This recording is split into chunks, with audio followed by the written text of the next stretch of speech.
जमाने की बात है। एक ताजिर था जो शहर से दूर एक गांव में रहता था। वो तिजारत के लिए रोजाना शहर जाता और मुख्तलिफ अशिया की खरीदो फरोख्त किया करता। तिजारत करने के लिए उसके पास एक गधा था। वो गधे पर सामान लाद कर रोजाना शहर जाया करता। ताजिर अपने गधे की बहुत अच्छे तरीके से देखभाल करता, उसकी खुराक का बहुत ख्याल रखता, उसे वक्त पर चारा डालता और पानी पिलाता, क्योंकि ताजिर को पता था कि उसकी तिजारत के लिए इस गधे की बहुत जरूरत है। गधा बहुत सेहतमंद था।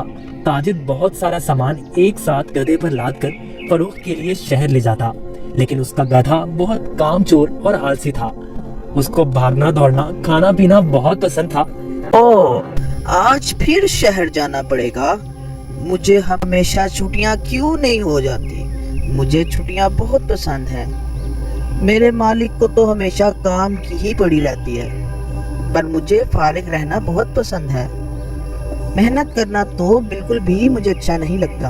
ताजिर अपने गधे पर सारा सामान लाद कर शहर ले जाता और ताजिर को शहर जाने के लिए एक नदी को पार करना पड़ता था। शहर जाकर वो सारा सामान बेच देता। ताजिर को हर रोज बाजार की मांग के मुताबिक अशिया की तिजारत करनी पड़ती थी। कभी कपास तो कभी नमक, कभी सब्जियां तो कभी फल। ताजिर को पता लगा कि बाजार में नमक की मांग बहुत बढ़ गई है। ठीक है, मैं बहुत जल्दी ही नमक लेकर आ जाऊंगा। उसने अपने गधे पर 4 बोरियां नमक की लादी, पर उसको मालूम हो गया कि 4 बोरियों का वजन काफी ज्यादा है। ओहो, मेरा गधा इतना वजन नहीं उठा सकता। इसका वजन थोड़ा कम करना पड़ेगा, यही ठीक रहेगा। उसने गधे की पीठ से एक बोरी उतार दी, फिर भी गधा आगे जाने के लिए तैयार नहीं था। ताजिर को अपने गधे का तो बहुत ख्याल था, पर उसको अपने गधे का पता था कि वो बहुत कामचोर और आलसी है। उसने एक छड़ी गधे की पीठ पर मारी और उसे बाजार में जाने की कोशिश करने लगा।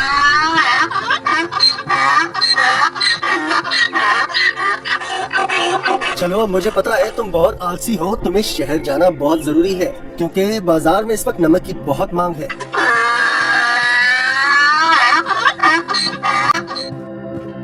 ताजिर ने सारा नमक फरोख्त कर दिया।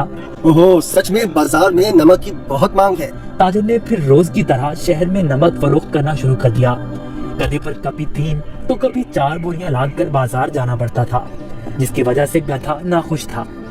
पर वापसी पर गधा बिल्कुल खाली आता और बहुत खुश होता। रोज की तरह ताजिर ने फिर से 4 बोरी गधे की पेट पर लादी और शहर की तरफ निकल पड़ा।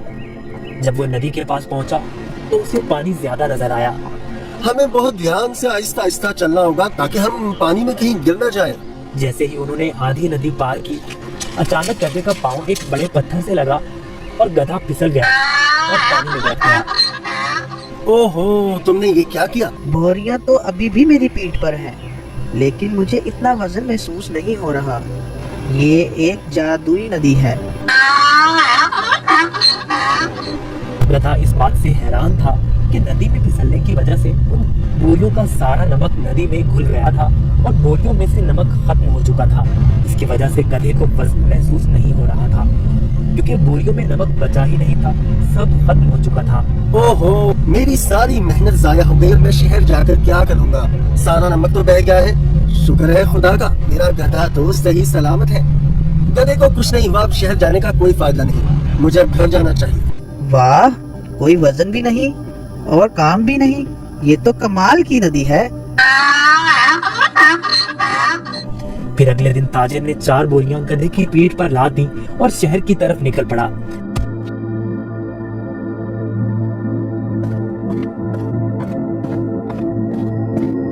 आहा, कल का दिन कितना अच्छा था। कोई काम भी नहीं करना पड़ा था।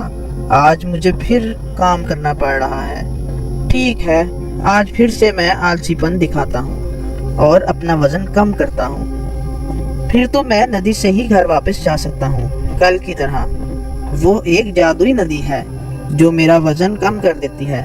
वो कल की तरह आज भी मेरी मदद करेगी। ताजिर उस दिन गधे की चालाकी से बिल्कुल बेखबर था। रोज की तरह ताजिर अपने गधे के साथ इस नदी के पास पहुंचा तो गधा ताजिर से पहले ही इस नदी की तरफ जाने लगा। ताजिर ने उसे रोका। रुको रुको। गधा फिर से नदी में फिसल गया जहाँ वो पहली बार फिसला था। ओहो, तुमने क्या किया? काहे गधे, जल्दी से बाहर आओ। लेकिन बहुत देर हो चुकी थी। बोरियों का सारा नमक नदी में घुल गया। गधे को अब कोई वजन महसूस नहीं हो रहा था। वाह, ये हुई ना बात। कोई वजन भी नहीं और काम भी नहीं। ये दोबारा कैसे? जरा सोचता हूँ, ये जानबूझकर मेरे साथ कहीं चालाकी तो नहीं कर रहा। ओह काहिल गधे, मैंने तुम्हारा इतना ख्याल रखा और तुमने मेरे साथ क्या किया? इसे घर वापस ले जाता हूँ। मुझे पता है, अब देखो मैं तुम्हें कैसे सबक सिखाता हूँ। गधे ने सोचा, मैंने काम चोरी का ये अच्छा तरीका ढूंढा है, पर ताजिर का तो आज कुछ और ही जहन था। अगले रोज ताजिर ने गधे की पीठ पर 6 बोरियां रुई की लाद दी, लेकिन गधे को थोड़ा सा भी वजन महसूस न हुआ। ओहो, इतनी ज्यादा बोरियां? कोई मसला ही नहीं। शहर तक जाना किसने है? इस जादुई नदी तक तो जाना है बस। और वो शहर की तरफ जाने लगे। जब वो नदी के पास पहुंचे तो अचानक से गधा नदी पार करने लगा और उसी जगह पर फिसला जहां वो पहले फिसलता था। ताजिर बाहर खड़ा होकर ये सब मंजर देख रहा था। ओहो, ये मेरी पीठ पर इतना वजन कहाँ से आ गया?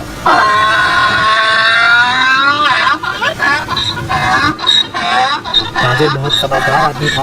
उसको पता चल गया कि उसका गधा जानबूझकर ये सब उसके साथ कर रहा है। इसलिए ताजिर ने इस दफा बोरियों में नमक के बजाय रुई भर दी थी।